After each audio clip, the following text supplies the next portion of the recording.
This episode of Congratulations is brought to you by the Cash App. Do you want to get $5 and also give $5 to charity? Of course you do, because you're a good person. Do you want to buy and sell Bitcoin instantly or get your paycheck deposited right into the app? Then you got to use the Cash App. I use it all the time. I actually used it today. And all the babies, rightfully so, are downloading the Cash App, which is why it's the number one finance app in the App Store. So download the free Cash App for iOS or Android now.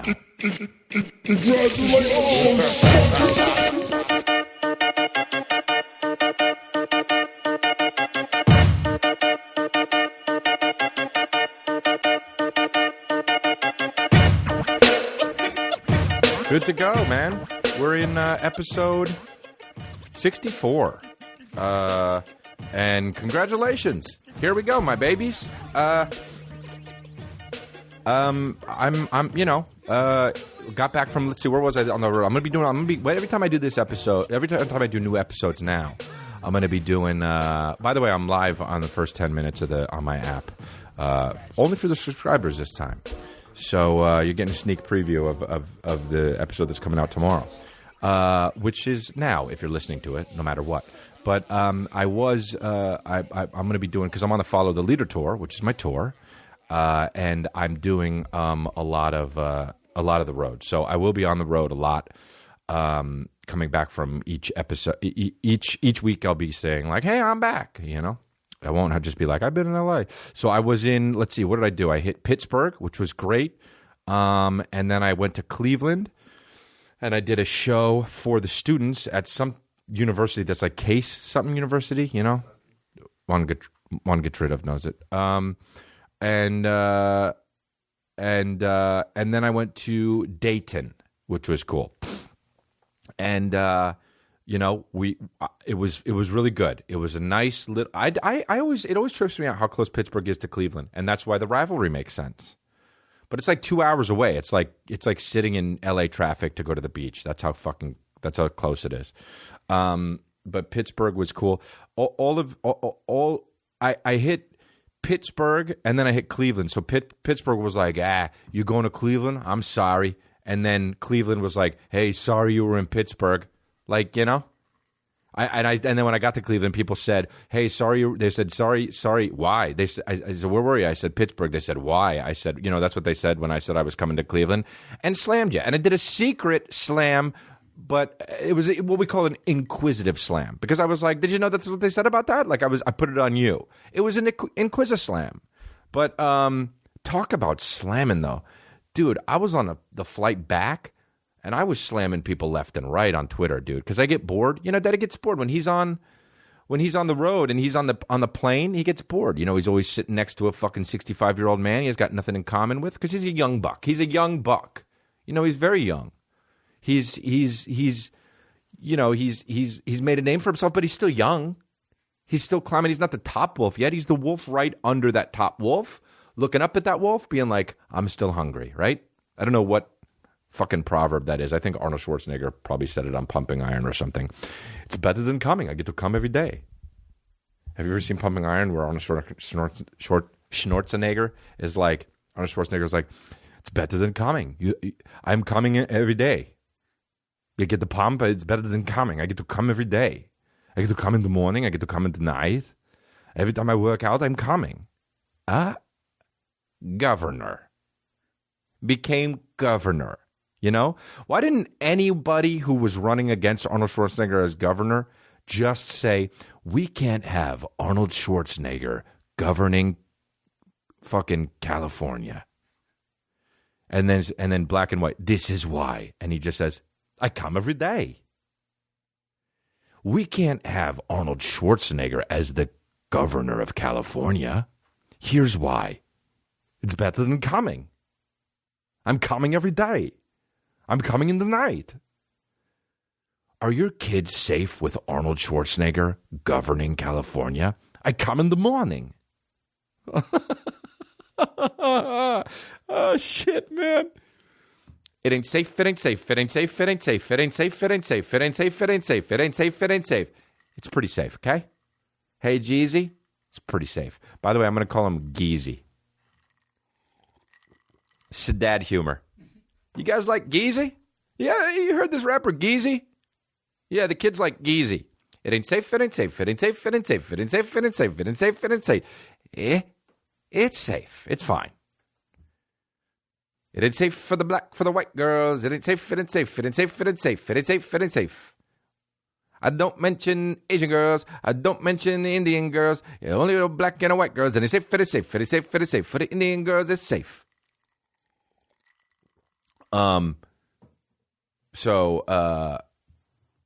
Anyway, I speaking of Arnold Schwarzenegger, the day before I left for the Follow the Leader tour in the Midwest edition, Pittsburgh Midwest edition, I heard I just was trying to fall asleep because I had a fucking one of those ungodly early hour flights. It was like at fucking early o'clock. Sad humor. And it was dark 30. Sad humor. And dude, when I was a kid, my fucking friend, one of my friend who ended up dating the girl I was dating and backstabbed me, thought it was so funny that one time somebody said, dark 30 for it to be early in the morning. And then he thought it was so funny, and I never thought it was funny. And I've literally said it. I've said it since, even though I don't think it's funny. So anyway, I turned on the TV because I couldn't sleep because I knew I had to get up in like 3 hours. You know, and you have to do that shit. And you're just like, come on, body, come on. And then you just turn on the TV, and Terminator was on, the original one. And I it's been so long since I've seen that movie that I just was like, I let myself watch it again. And it's so good. That movie is so good. And so I was like, I'm going to watch the second one. I'm going to download the second one and download the third one. And so I did that, and I watched them on the plane. The second one is, even better. The second one is one of the best movies of all time, especially when it comes to like futuristic robot shit or like action even, whatever. The third one then I watched on the way to Cleveland, and that it's so weird tonally what happens to a movie when a director stops doing it and then another director tries to do it. Like James Cameron is an amazing director, and whoever directed the third one, it was just not the same, And it was like Claire Danes was in it, and Nick Stahl was in it, and they're great actors, but it just seemed, I don't know, it seemed off, Like casting that guy, Patrick, what was the guy who played the T-1000? Robert Patrick? Like that was such a good choice, And like, but it was like off beat. It wasn't like he wasn't a star. He was just like him, the guy that they wanted to cast, and he was perfect. And then they tried to cast some supermodel for they called her the Terminatrix. It's pandering. And she was like so hot. And in the first 10 minutes of the movie, like the cop pulls her over and she makes her own titties bigger because she sees a Victoria's Secret ad. Hey. That's when I fucking was like, oh, come on. I rolled my eyes on the plane. I broke the third wall to nobody. And I went, look at this. Hey. She made her titties bigger because she saw a Victoria's Secret ad and it said, what is sexy? And the cop came up and her titties went, burp. Hey. Terminatrix. Sexual. Dude, and she had this red leather outfit on the whole time, like blend in. Hey, blend in. It was a supermodel that they cast. Man, she was fucking badass, though. That's the thing, dude. When you make the best one, and then you just try to up, like she would like the T-1000, first of all, getting into dorky territory, but the T-1000 was the kind of person, was a robot, was liquid metal. And Arnold Schwarzenegger was like, he's more advanced than me, he's liquid metal, how? He's liquid metal, how? And then he was like, and then they were like, well, how do we? The studio heads were like, well, we don't have James Cameron. Well, how do we make it how do we make it be the shit? And they were like, well, what if she could also shoot weapons and stuff? Oh yeah. And then it was like she was making her armed flamethrowers and buzzsaws. And it was the same movie as the second one, only more. That's like what franchises do to try to. And then it was just not. I wasn't into it, but I'm going to watch the fucking rest of them. I'm going to watch number 4 and number 5. And then James Cameron's coming back for number 6. He didn't do any of them. And this is what I love about the fucking franchise. They tried to reboot it and do number 4, and it didn't really do as well as they thought. The one with Christian Bale, that was just like that where he flipped out on the scene on the set with the what was the fucking thing you was saying? No, what was he saying? Good for you. Good for you. Just, I agree with Christian Bale, but he flipped out. That flip out thing was so funny, dude. And so then that didn't really do as well as I thought. Then they wanted to reboot it, and they did it with the girl from what's that? Game of Thrones.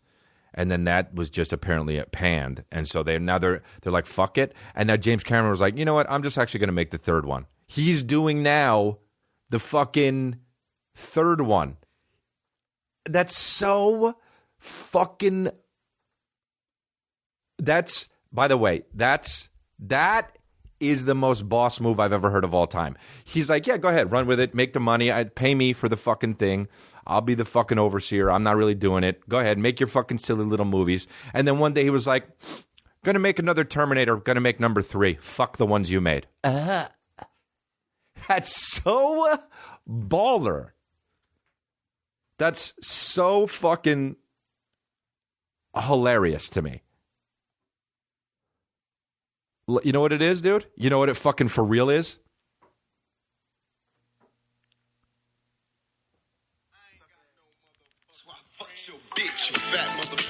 That's what it is.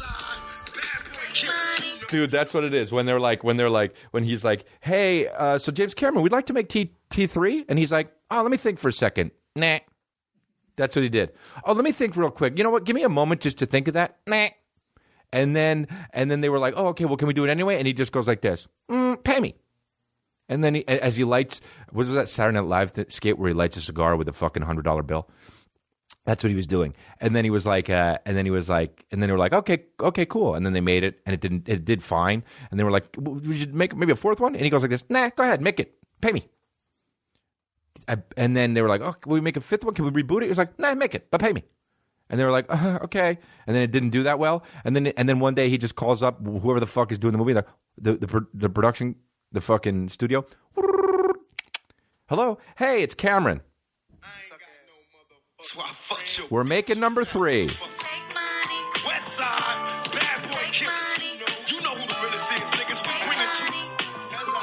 And they're like, okay, yes, Cameron, yes, James Cameron, whatever you say. And then he's like, okay, cool. And they're like, is John? And then they're like, is and then they're like, is it going to be about John Connor, or is it going to have that Reese guy in it, or whatever? And he just goes like this, let me think.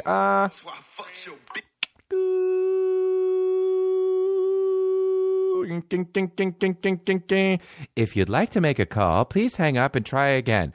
Message C12.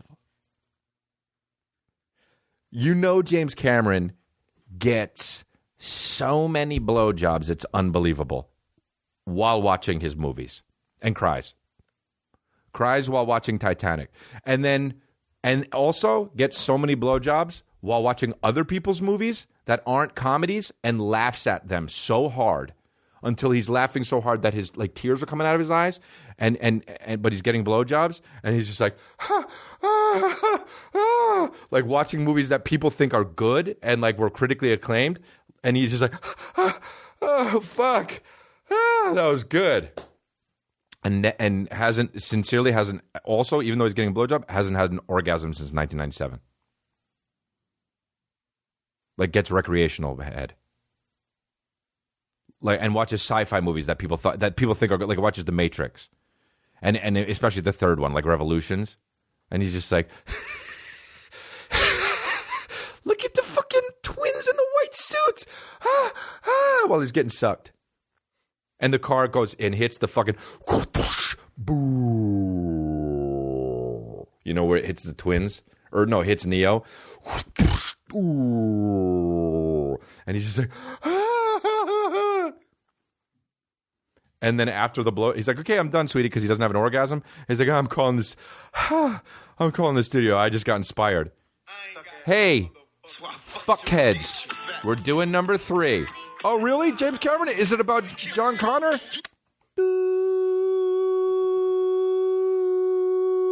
And then only responds to email to the studio from then on. It's better than coming. It's better than coming. How many times also were they trying to redo the line, I'll be back? Like the first time they did it, I'll be back. And then the second time they did it, and he's like, I'll be back. Or no, the second time he said, I'm back.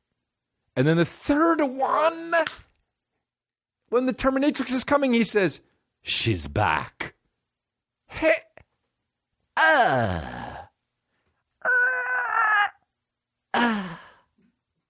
I mean, come on, dude. No doubt in the fourth one, I didn't see it, but he's going to say, they're back. Hell. And then the fifth one, he's literally looking at someone's back, and he says, he's back.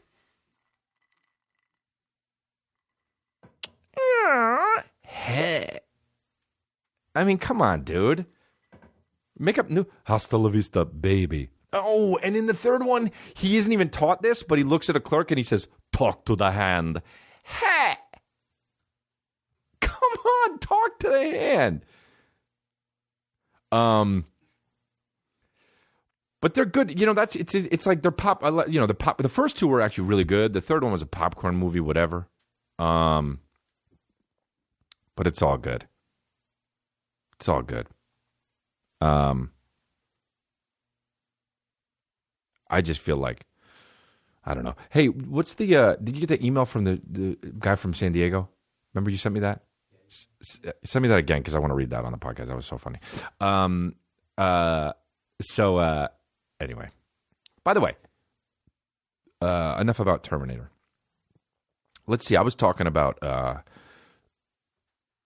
Starbucks arrest. And everyone's like, boycott Starbucks. This is what outrage culture is, okay? So some asshole racist person who works at Starbucks. Now, they call because these two black guys are hanging out not purchasing anything at Starbucks, which is the meeting place in all of America. If you got to meet somebody, you say, meet me at a Starbucks. Okay? You go and you wait.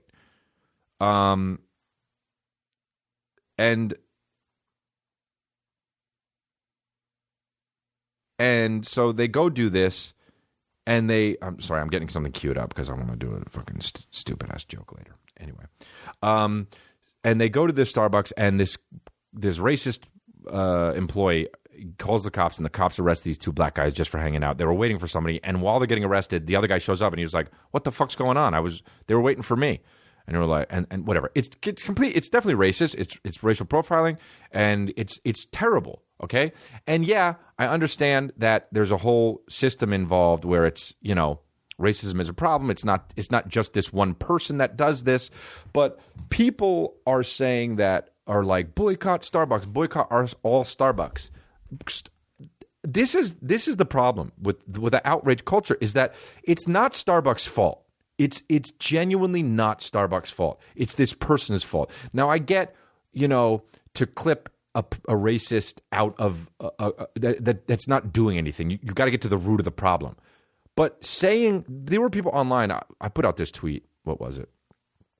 I put out this tweet that was just, it's not, I wrote, people just don't listen on Twitter too. They just don't listen on Twitter. I said, why are people saying Starbucks is racist? It was that one employee who was racist. It's not like Starbucks tells them to arrest black people. They just serve terrible coffee. Be mad at that, okay? Like, Starbucks can't be in control of everybody's mind that works for it. Obviously, they don't want to hire racist people. I mean, unless I'm completely wrong and the head of Starbucks is Stacy Keach from fucking American History X. And so I was saying that, and somebody wrote me, why do you feel it's important not to make larger connections about systemic racism and instead keep it solely about interpersonal interactions? What's at stake for you in not acknowledging the issue is larger than one manager? And I said, it sure is bigger than one person, but that is not Starbucks' fault. If you think it is, then you're a problem, not me. And then I wrote to the same person, oh, wait, you have those short bangs and shit. Now I get why you're saying this. Because, of course, she had those fucking short-ass bangs. But it's such a liberal thing where they're like, oh, I'll make it about the biggest possible issue I can. I could, like, fucking shit my pants. And people, and a liberal would be like, well, you know, the problem is in our food. And you're like, no, I should have got it to a bathroom. No. The problem is in the companies that provides our food. How liberal can you be? I get that there is a systemic what the fuck is the word? Systemic racism. But, like, Starbucks isn't the system in place making people racist. It's larger than Starbucks. So when I say, as a comedian, by the way, making a joke about how bad their coffee is, and then someone else is like, what did they say? Well, you're saying systemic racism isn't a problem? I said that 4 times it was a problem. Here. Why are you so mad about this and not the fact Starbucks fucked up? Starbucks didn't fuck up! They didn't fuck up! I wrote, because Starbucks didn't fuck up. I'm mad about outrage culture. It's so annoying and awful. Fire that scumbag who called the cops. You're trying to go to fucking Starbucks and fucking... You can't because... Oh, God damn, I can't pick up the fucking thing here. I gotta stop doing these fucking music cues. They're never up on time. I wanted to fucking do a thing about how you can't go to Starbucks because... It ain't safe, but Whatever, dude, you get the raw shit. Hey, how about how music videos have 122 million views, dude? Who watches music videos on YouTube? Who's doing that? You know what? Kids, I guess? I don't know. I don't fucking know. Here's the thing. I'm not talking about the Starbucks thing anymore. I want to go back to Terminator. I like movies that nail it. I like movies. Here's the thing. I like sci-fi movies. My buddy's talking about Star Wars, Star Trek. I can't fucking watch Star Wars, Star Trek, okay? To me, here's what I figured out. I like the movies that are about things in the future that I could see happening. I can't like a movie. I was telling this to the group chat today. Star Wars, dude, like... I don't want to hear. How come every fucking movie that's a sci-fi fucking or like a Lord of the Rings type or a Star Wars, they always have the scene where like there's a fucking older guy who's like either alien or some shit that's got like a cape and a fucking staff. And the younger guy has to go to this fucking guy with the staff, and the guy's like, well, when there's good versus evil, good is the hard thing to do. Evil is the easy thing to do. So being good is hard work. And the young guy's like, oh. And they go to this guy with the fucking staff. If I watch a movie and a guy shows up with a staff, I'm out. I'm out of the fucking movie. Dude, I can't watch this fucking movie. Always a guy talking about good and evil with a staff and a cape and he's half alien or some shit. And he's always in a large room with a comfortable as shit chair, right? Like a large domed ceiling thing with a big fucking window that sees either scrolling hills or outer space. And he's just like breaking it the fuck down.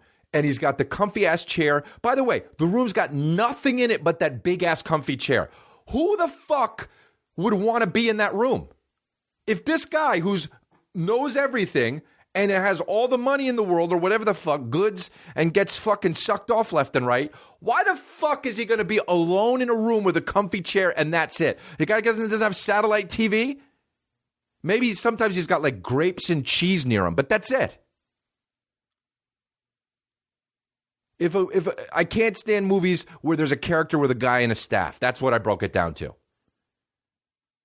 And he turns around, and he's always in the preview too. And he turns around and he's just like, well, you know, good and evil and time travel. And if you put a vest with a bunch of pockets on it, take a hike. Put on a vest with a bunch of pockets and take a fucking hike. How many things you need to bring when you're hiking? You know, the vest with all the fucking pockets on it. What are you bringing? A compass? A phone? A fucking... a canteen that clips on it anyway. You're not using the pocket. Those were the string of texts that I was sending to the fucking... I'll just read them. This is what I was saying. And I wrote, any movie where there is some super knowledgeable older, I wrote, any movie where there is some fucking super knowledgeable older alien man with a cape on that walks around with a staff, fucking blows elephant cocks till the cows come home. And then one of the people wrote, ha ha ha. And then I wrote, or honestly, any character with a staff. Fuck movies with people who use staffs. It's not noble. It's not good.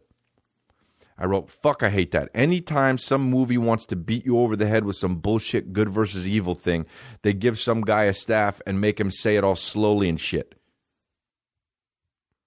And I wrote, interior, huge floating vessel, nighttime always. A guy with an old staff. Humans are evil by nature. It is harder to do good. That's what separates the weak from the strong. A lot of music plays, then cut to a scene with lasers. And then I wrote, and why do they have to sit in a big lonely chair? Yeah, those characters always just have some big ass lonely chair. They are sitting in a huge room. Who the fuck would want to do that? Is boring as shit. Just sit in some big-ass echoey room with nothing in it and wait for some asshole to come in that needs advice about good and evil? Yeah, dude, for real. I agree with me. I always wait for... Oh, and then I wrote, literally 1 minute later, I always wait for the food to come out to fart on the plane. It's amazing how much food smells like farts if you think about it. You ever do that? Food comes out and you're like, dude, when food comes out, imagine it's farts. That's all I'm saying. Mind blown. God, I don't fart. I'm kidding about that, but like farting on a plane is some gangster shit. Farting on some plane? Farting on a plane? And raising your hand? It was me, everybody. Enjoy the fart particles. Yeah. I every time I walk around, let me do an ad break first. You get your babies. Oh shit.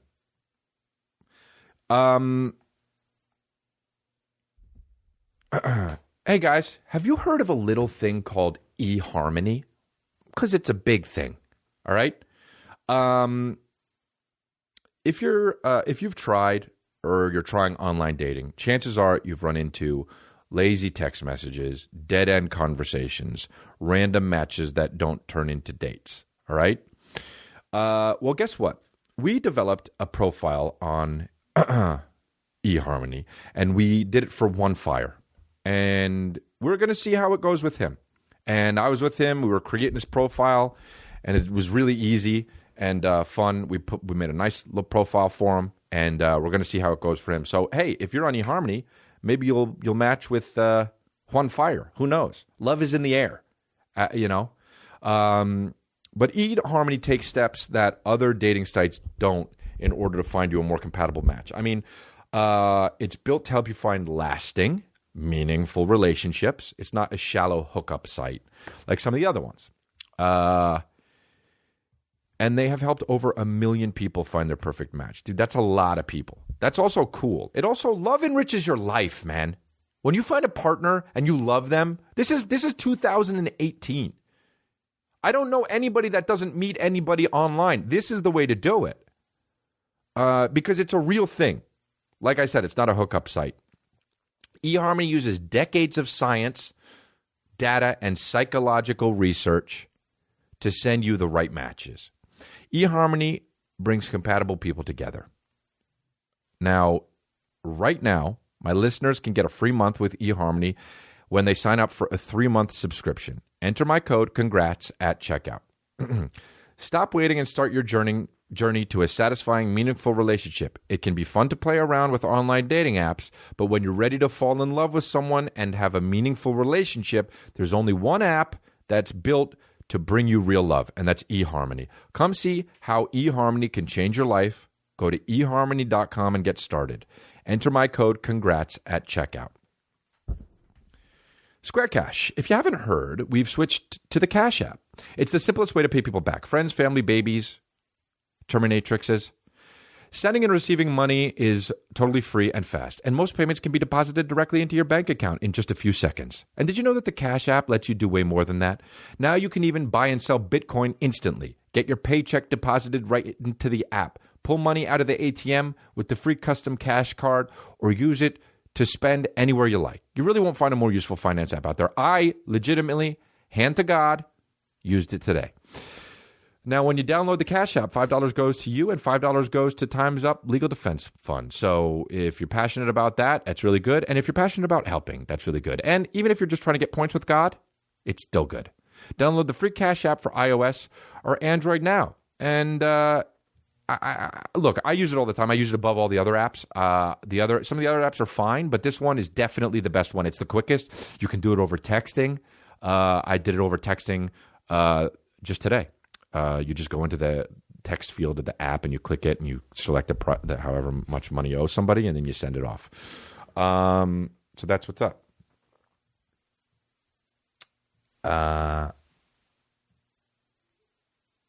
Anyway, so I every time I walk to the airport on a Sunday, I notice this bugs me. This bugs the shit out of me. Okay, and I don't even know if it's fair that it bugs me or not, because they can do whatever they want. They're their own company. By the way, here's what I believe. Look, when I see the hustle and bustle of the airport, I see every store open, but Chick-fil-A is never open on Sunday. Okay. Now I want to give Chick-fil-A a ruby red fuck you for that. Now I don't eat Chick-fil-A. Okay. I don't eat Chick-fil-A because it's unhealthy. That's it. That's the reason. I made a decision a while ago. This is America. And if a company supports something that I don't agree with, that's as far as I go. I go, you know what? Fuck that company. Fuck that company. But if I like the product, look, they can do whatever they want. Companies, it's like free speech. You're free to fucking say, look, I don't agree. Here's the thing about the Roseanne thing. She voted for Trump. A lot of people are saying, oh, you shouldn't endorse Roseanne, get her show off the air. That's un-American. She can vote for whoever she wants to. She can vote for whoever she wants to. She can be outspoken for whoever she wants. She does not deserve to get her show taken off the air because of who she voted for and who she's outspoken about. That's the most un-American thing. I want people to vote for who they want to vote for. I don't want people to vote for who I want them to vote for. I was never like that, man. You know, I was always like that coming up with as an open micer. I never said, hey, can I get on your show? If you want me to be on your show, you'll ask me to be on your show. You know, guys bug me to open for me. They don't bug me. They ask, hey, can I open for you? I'll ask you. That's how I feel. I was talking about this with Hassan Minaj because we disagreed about it. We did a show together, and we were hanging. We had some dinner. And he was bringing up some good points. He was like, well, I was really shy when I was coming up. And people said to me now that, like, you know, he was saying, like, now that he has some sort of following, people would say, like, why didn't you just ask me to open for me? I would have loved it. And he was like, and I just was shy, and I know people are shy. And that's a good point. But still, I feel like if people ask you, like, don't. It's the whole thing. Like, if you're in LA trying to submit for agents, like you'll get represented if you're good and you work hard. You will. That's how you know. Also, it's working. You know what I'm saying? Hey, vote for me. Hey, vote. You know, these fucking breaking it down to the dumbest level, these chicks. Vote for me. Maxim's Hot 100. Yeah, I'll do that. Hey, chicks. Hey, will you tweet my link out? I'm trying to get the... What? You trying to get it legit? Fuck it. I want people to vote for me if they want to vote for me. I don't want to convince anybody. This is why I can never run for president. I don't want to convince anybody. They like me if they like me. If you don't like me, put a vest with a bunch of fucking pockets on it. Take a hike. Put on some fucking boots with some high socks. Get some fucking nice khaki cargo shorts. Put a vest with a bunch of pockets on it. Get a net hat and go near a river. I was always like that, dude. If I'm dating someone and they're like, you know what, I think I want to see other people. Case closed. My hands are tied. See ya. I can't. My hands are tied now. Case closed. Go to lunch. I'm not into it. And that's not to say if a girl, if I like the girl, if I love the girl and she does that, I'm heartbroken, but I don't want to, dude.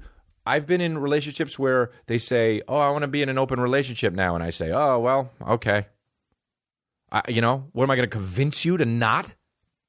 What? You don't want it? You don't want it. Saya the fuck Nara. I'm out. Kakunk.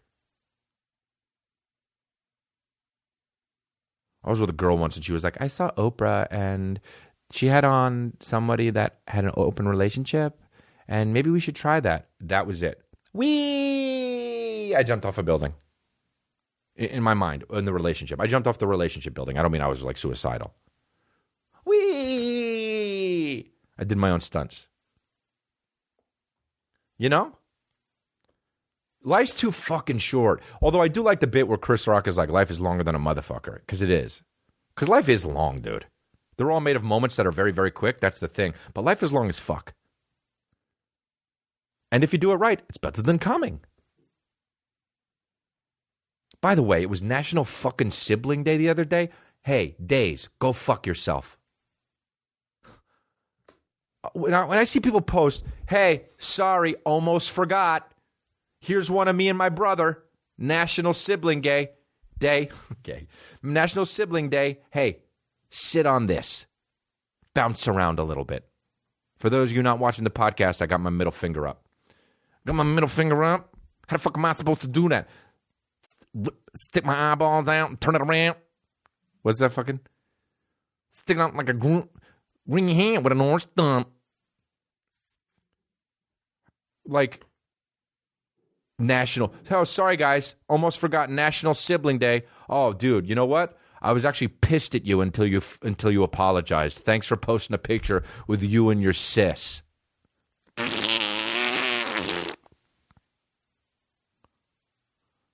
When people say shit like that, I just want to go, fuck my mouth.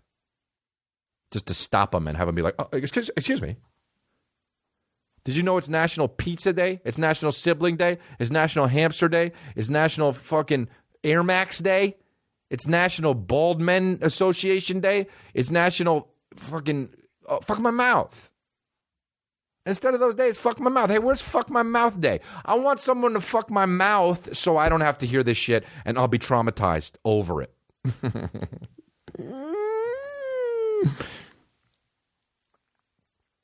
But Chick-fil-A is not open on Sundays, and that's bullshit. Because I don't like Chick-fil-A though, because they like, didn't the guy, the head of didn't he donate to some anti-gay shit? And then he's like not open Sunday because he's like a Christian. Like, hey dude, hey, welcome to Backwardsville. That's the most age-old shit. That's the most age-old problem there is. Is just, yeah, I'm religious, I'm Christian, I love everybody, but also don't be this way.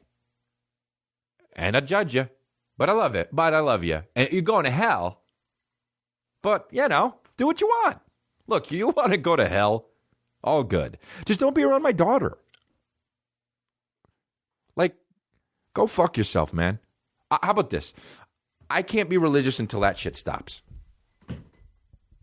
If all that shit stops, I'll tell you what. If all that shit stops, I'll buy a fucking one of those big-ass religious hats that looks like a cock that just goes high up that bishops wear. I'll walk around all slow. Every pope walks around so fucking slow. And I'm not even telling you, like, I know you're like, oh, because he's old. No, it's not. That motherfucker walks slow since he walked. How religious is it to walk slow? You ever seen a religious guy run? Nah. They don't run. They don't fucking run at all. They walk around all slow, taking in Christ. How religious is it to go take a walk and talk with somebody? Would you like to go get some fresh air? Who said that never believed in God? Nobody's ever said that hasn't believed in God. Would you like to go take a walk for some fresh air? Talk about some sins? Are you gay? Okay, let's go then. I love everybody. I mean, Beer Day, National Pet Day, National Make Lunch Count Day, National Wear Your Pajamas to Work Day. These are all in April. Look-alike Day? The fuck out of here. You know there's a Twins Day, too. Fuck you. Picnic Day? Imagine celebrating all of these. Being the asshole at work that's like, hey, it's the 25th. It's National Telephone Day. How about on the 30th, it's National Honesty Day. That day, I'm going to walk in to wherever I am. I'm going to be like, you're fat. And they're going to be like, what? And I'm going to say, it's the 30th. Haven't you heard? It's National Honesty Day. Jerked off today. See ya. I came in my bed before I woke up today. I was alone. One small coffee. Sir, yes, you need to leave. Well, it's National Honesty Day. It does have a point. Two guys come in that look like each other. You guys are here on the wrong day. This is the 20th. Pet Day. How basic that shit is. It's Italian. How basic that shit is. Every day's pet day. Every day you walk around, you see everybody with their fucking pets.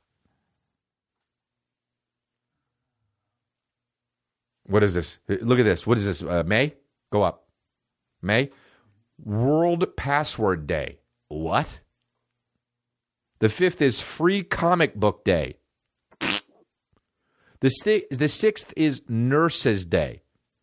The 8th is Teacher Appreciation Day. The 9th is Receptionist Day, which is like, they were like, well, we'll do the teacher one and the receptionist. The 11th is Eat What You Want Day. I mean, where do we live in? Fucking North Korea? You can do that anytime. In the 15th is Chocolate Chip Day. 18th is, No Dirty Dishes Day. What? Oh, the 20th. I'm not making this shit up. It's Be a Millionaire Day. Hey guys. Does you walk around just, oh. Hello. It's my day. Why? Why, it's Be a Millionaire Day. Oh. Dude, Be a Millionaire Day.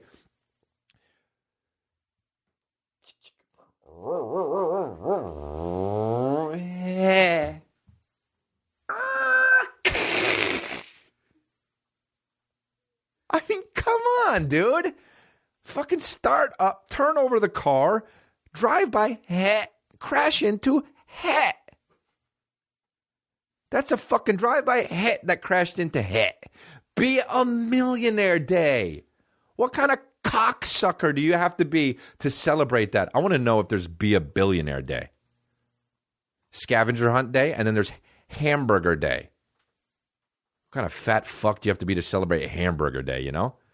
Just some guy at a desk. If you're a guy that celebrates Hamburger Day, you're a guy that eats on his belly. I mean, Juan Fire just Googled wimpy from Popeye. That motherfucker always made me so hungry. Every time he would eat burgers, he'd just toss them up and eat burgers and shit. That shit made me so hungry always. Every time I saw Wimpy eating burgers by the fucking, like they were Skittles, I was so hungry. Every time. I'll gladly pay you Tuesday for a hamburger today. Worst businessman. Or best. That guy would die at 22. How old was Wimpy when he died? He looked old. I know he never lived. I get it. One Fire looked at me weirdly. I get it. I know. Why does it make me hungry, though? Yeah, there's too many fucking... I saw National Sibling Day the other day. Get you fucking asshole. Get out of your asshole. And then... Same people who fucking post about that shit go to Coachella all day long. Everybody is at Coachella. Everybody's at Coachella. I already did a Coachella rant. I'm not going to do it again. But, like...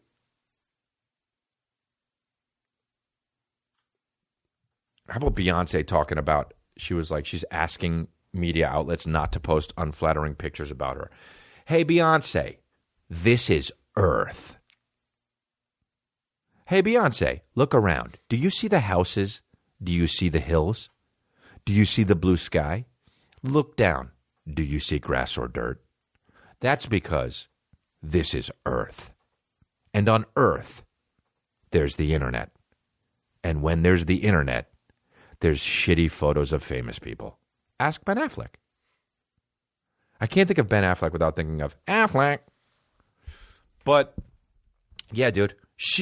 I love, too, on Twitter, people were like, well, she can ask, but it's not going to happen. Oh, really? Housewife? Oh, really? A person? Well, she can ask. It's her life. But I think, honestly, people are it's going to make it worse. Oh, really?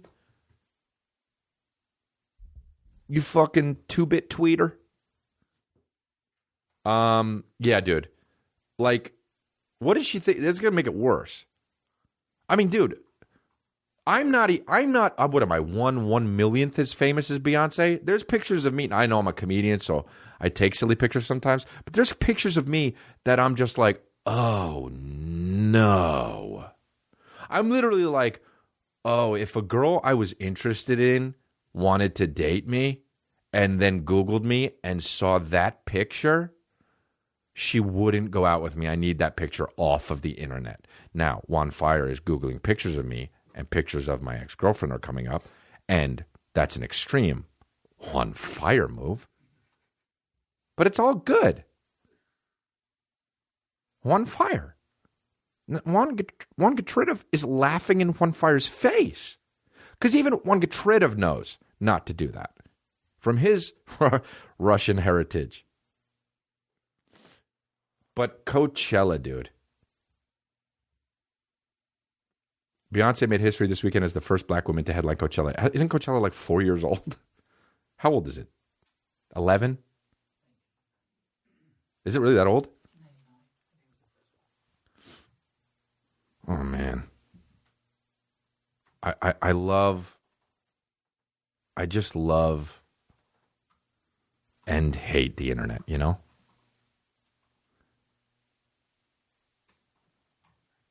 You got to do it. You got to...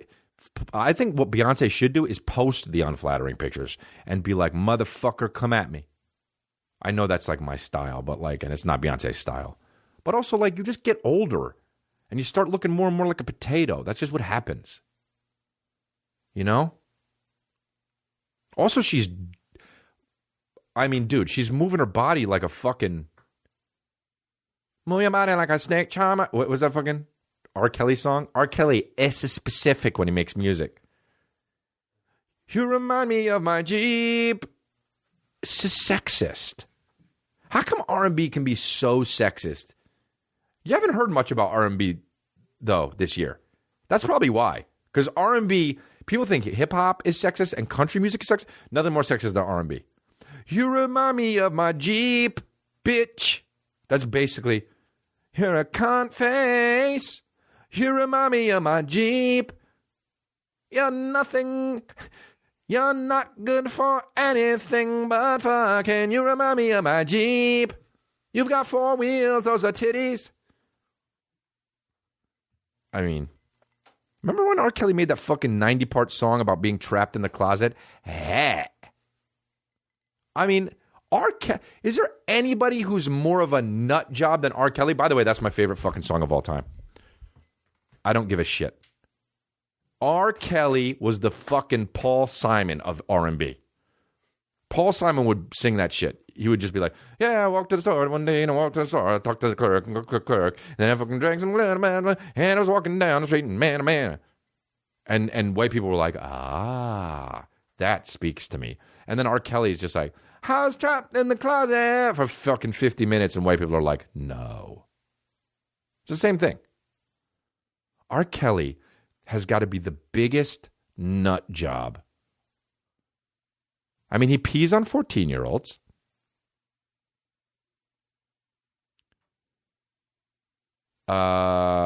That's enough. But also, his songs, dude. Look at this. We Googled it. The first thing that came up, Trapped in the Closet, Chapter 15. Hey, too many.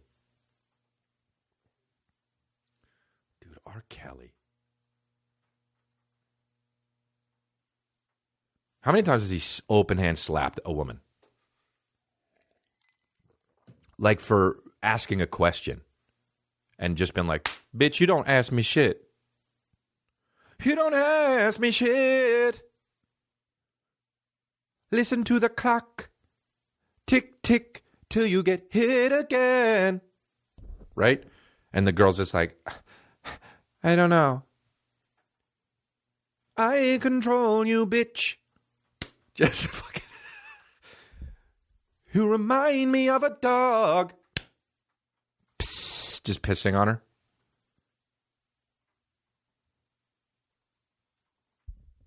R. Kelly is such a lunatic. And nobody, this is how crazy R. Kelly is. Nobody really talks about how fucking bad he is at life. He, like Harvey Weinstein, you just look at him and you're like, oh, well, fuck this guy. We're going to take him down. He's a piece of shit.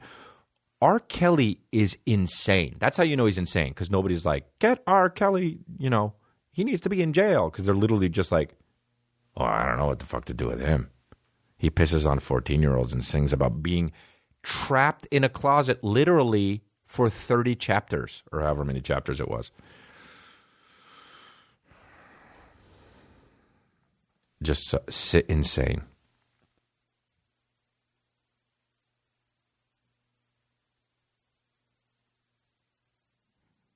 I want to see that movie Rampage. I want to see gorillas and alligators, big motherfucking shits, just fighting each other, and The Rock doing sign language to an albino gorilla. That's what I want to see. And I want to see it because of The Rock, because he's a goddamn movie star, and he might be the only one left. And the movie didn't do as well as they thought it was, but it was still number one because of The Rock. That movie is not even Rampage. It's Dwayne Johnson in Rampage. That's what that movie should be called. That guy's the shit. I read an article once where it was like, he's the male Beyonce. He is. He's the male Beyonce. That guy. I love The Rock. God, that guy fucking makes me laugh. Intentionally, too. Intentionally. Not ironically or unintentionally. Like, when he makes a joke, I go like this. Ha ha ha! The Rock. And I mean it. He did it. Okay, mother effer. Like, when he does that shit on Instagram because he won't say fuck, I go, ha ha ha! Keep it clean, Rock. He's a bad son of a bitch. He's a bad son of a bitch, isn't he? Ha ha ha! Kevin Hart is short. Ha ha ha! And I'll go, he is. Fuck The Rock. The guy's the guy's the shit. Oh, and mark my fucking words, dude. If you don't think The Rock is going to run for president one day, you're a fucking idiot. What's the presidential song? The fucking How's it go? And The Rock comes out. I'm gonna run for president. America, you son of a bees. And I'll just be like, oh shit, we should vote for him. And it was like, yeah, we should vote for him. When I tweeted him once, I wrote, why is The Rock always posing like this on Instagram? And I did that thing where he's like this, and then he tweeted me back, because even my nose hair are handsome some bitches, and I'm showing them off. And then he put in parentheses, or it could be I'm too lazy to raise my arm any higher. And that made my day, because The Rock is my favorite movie star, straight up. He's great. He's great. He is who he is. This is why I like him. He knows who he is, and he amplifies that. That's exactly right. Especially, first of all, it's right in life. It's especially right if you're a fucking movie star or in the entertainment business or on stage as a stand-up comedian. The guy's great, man. The guy's great. I'm a huge Rock fan. I love him. I'll probably go see Rampage. I might go see it tonight. But mark my words. You know, when I did Conan once, Conan said this, and then I did that. And I'll be like, oh, I remember that episode.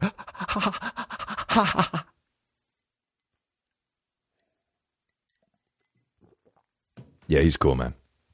He's a cool motherfucker. I didn't know what a good time to talk about this was on that episode, but I wanted to bring this up. I should have maybe opened with it, but it's a little bit more of a serious thing and a somber thing and a sad thing. But it means a lot to us comics here. Mitzi Shore passed away, and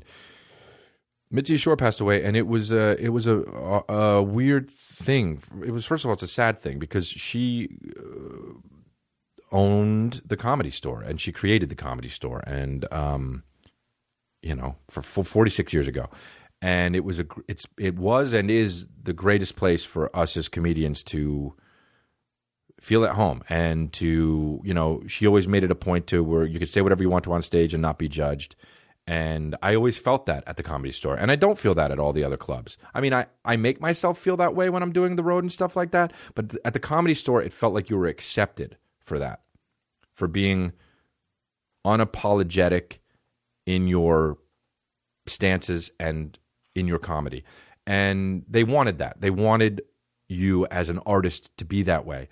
And I learned a lot at the Comedy Store because of that, through Mitzi and through the people who ran the club that were employed by Mitzi. And I met her at least once.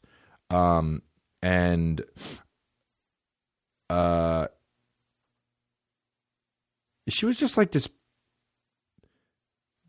first of all, she did so much for comedy, but she was like this woman that cared about it so much. And like I always say here, if you listen to this podcast, I love when people are good and care about what they do.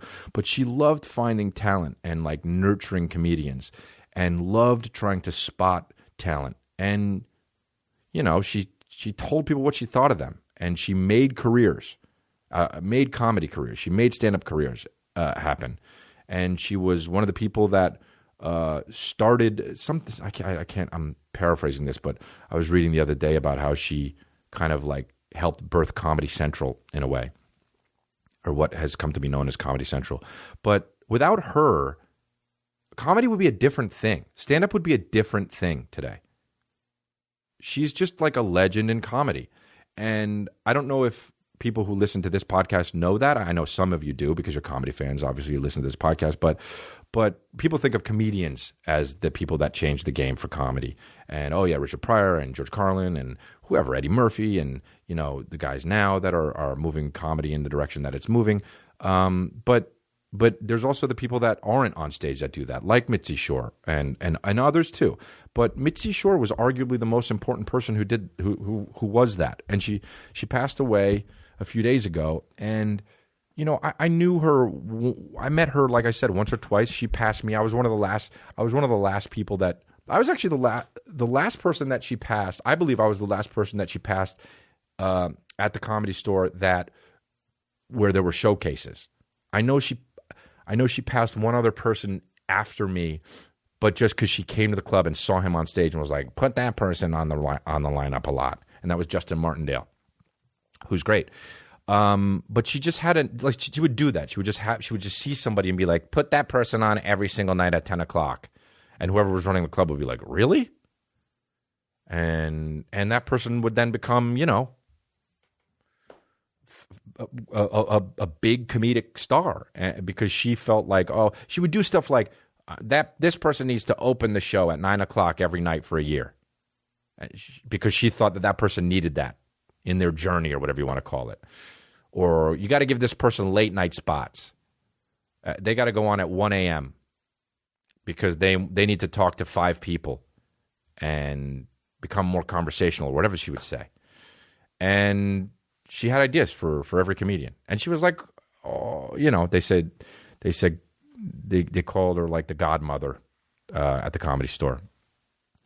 And look, the Comedy Store is my favorite place, period. And it's my favorite building. And I love performing there, and she made it that way. And she meant a lot to me. And she meant a lot to a lot of comedians. And I think she knew that. But it was just her not, and even though she wouldn't come to the club a lot anymore, because, you know, in her last days, last few years, she's really fragile and old. And,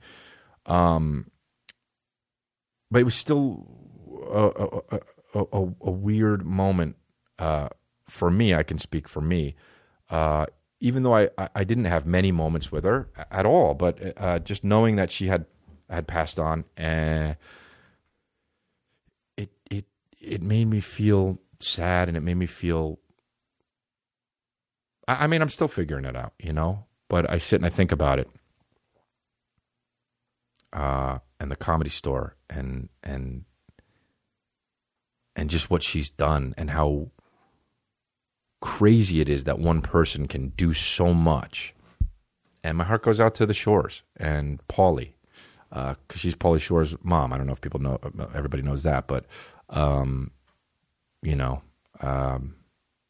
I fortunately so far don't know what that feels like yet, to lose a parent, but that's got to be the worst. So my heart goes out to Pauly. I think he's dealing with it well. I mean, I haven't talked to him yet, but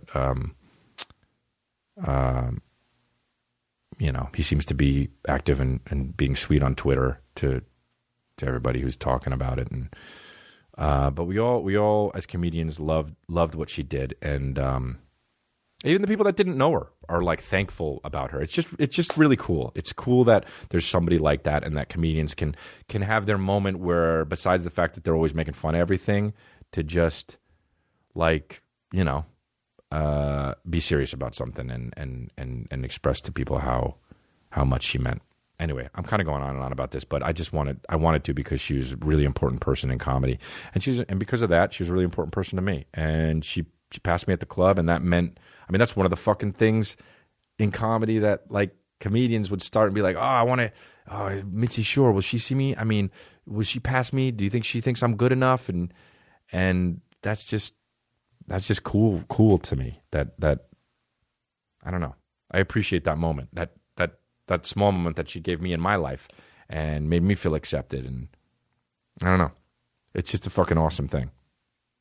And so, rest in peace, or whatever they say, you know, to Mitzi Shore, and thanks for what you did in comedy. So that's what I have to say about that, and much more probably, but that's it. I don't know how to get back to silliness with that after that, but you know what we can do is, I don't have an elder. I don't have I do have an IG, actually. But before I do that, let's do this. I'll read that email.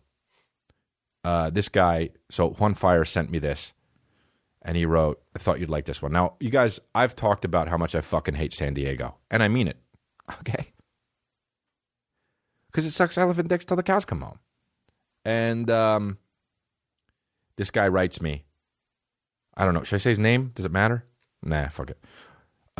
Subject, San Diego. He emails One Fire this, okay? And in the message, he says, A-A-Y. So I already like this guy. I don't know if this is how I'm supposed to contact anyone, but fuck it. Whoever reads this, Juan Fire, Ivan, get rid of, doesn't matter. It's absolutely not Chris because slazy. Anyways, I listened back so long ago and heard Chris's rant about SD. Now, I've been in SD for 6 years now, almost 7, redundant detail. This is him saying this. And I can't agree with Chris more. Tell him that a San Diegan said, I'm so sorry for those fucking morons. A long time ago, Chris posted on Facebook asking where he should perform in SD, and I commented, dude, you should just stay the fuck home. He may have even blocked me now that I think about it, but I meant it from the bottom of my heart. I saw Harlan Williams in SD a while back, and they heckled the shit out of him. He's the nicest fucking guy, and these fucking pieces of goddamn shit wouldn't shut the fuck up. If I were Chris, I would just stop performing here because there's too many idiots. I don't go out to the bars anymore because of them. I really want to see Chris, but I don't want to deal with the sad humanity of downtown SD on a weekend. I saw Bill Burr twice up at a casino in Funner, California. I'm not kidding. That's a real fucking city. I would totally drive 30 minutes north to see Chris, and I know he can fill that room. Don't let the idiots make you sour to SD. You have a lot of fans here that will travel a little bit to see you. Just realize I'm giving fucking advice to a professional stand-up comedian like my piece of shit ass knows what I'm talking about. What an asshole, you know? Anyway, love you guys. Love the podcast. Been a fan since TMP episode 1. Well, Casey, thank you for your email. I feel like Casey Kasem. Well, Casey, thank you for your email. This one, thank you for your honest email. We love what you said about San Diego, and, well, we totally agree. Well, on that note, here's a little special song for you. So I fucked your bitch, you fat motherfucker. Take money. West side, bad boy killer. That shit made me laugh, dude. I was laughing. One fire. Hey, look, one fire. He can get fired, and Ivan gets rid of. We can throw him out the window. But these guys know me, man. And when they send me an email, I read it because they know my sensibility and my sense of humor. So on that note, we'll take you out with a banger. So I fucked your bitch. Rude. All right. So, I also have an IG, which is a good one.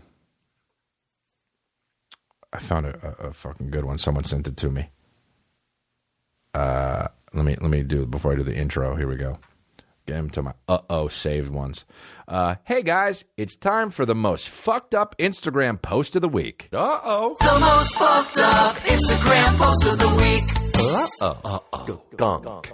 Here we go. This one is okay. I'll just do the caption first. This is what she says. I want you to really live. So she's taking interest and giving us advice to all of her followers. And she's got a lot of followers, I think. Oh, yeah. I want you to really live. Oh, first, now that's so sweet of you, dude. I want you to really live. I want you to take adventures and break your own fucking rules. She says fucking, so you know that she means business. Blow your own mind. Stop living what you think you should do and start feeling what you should do. Requirements, bank accounts, systems, they are all bullshit. Stop being a slave to the money. Disregard all superficiality because trust me, it's not the answer. 9 times out of 10 when people say this shit, they're literally writing a note to themselves. This is what she says. Loving life and all this freedom with, I guess this is her man. I'm not going to say his name. Thank you for being exactly who you are. There is no greater agony than bearing an untold story within you. Go be you. Heh. Sad stuff everybody has been saying for years. Heh. You're not a philosopher. And in the picture, she's in a fucking, I don't even know what it is. It's like a house with no walls and a window, looking out a window, even though the house is outside. And she's looking at the rear end of a horse. Hey. And we can't see her face. And she's naked. Hey. Of course she's naked, dude. What's wrong with everybody? Everybody's a fucking psychopath. A legitimate psychopath. We develop psychopaths. How do I do this? How do I undo that? We develop psychopaths.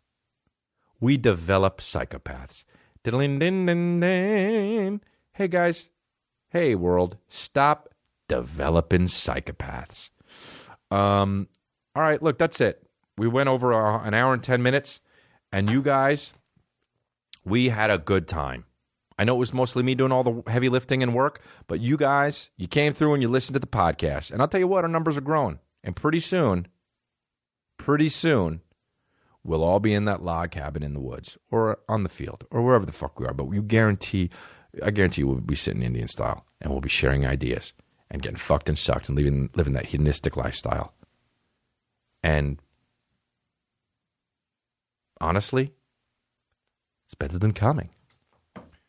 Do we have any outros or what? Okay. It's better than coming.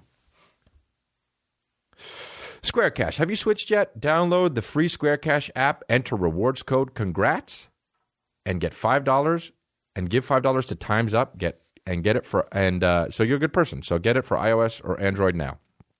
Follow the Leader Tour. That's my tour. Buy tickets on Crystalia.com. I'm going to Huntsville, Nashville, Denver, Boise, Eugene, Sacramento, Red Bank, Wilmington, Reading or Reading? I don't know. Reading, I would say. Reading?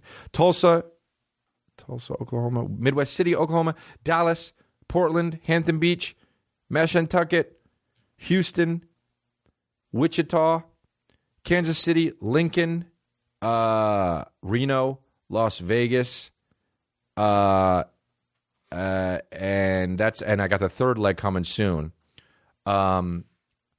And subscribe to the YouTube channel. You get to see me live doing this podcast. Not live. Well, I did it live. But, and download the Crystalia app if you want to see on this shit. I went live. You get the shit before it even airs. And then subscribe, rate, and review the show. That really helps us out. It helps, grow the cult and develop more babies. Video episodes go up Tuesdays or Wednesdays. Watch my specials. Go on Netflix. Share Man on Fire. Share all the other ones. And thank you for listening, babies. You guys are the best. It ain't safe, it ain't safe, it ain't safe, it ain't safe, it ain't safe, it ain't safe. So white. And just remember, I seriously want you to remember, it's better than coming. Congratulations.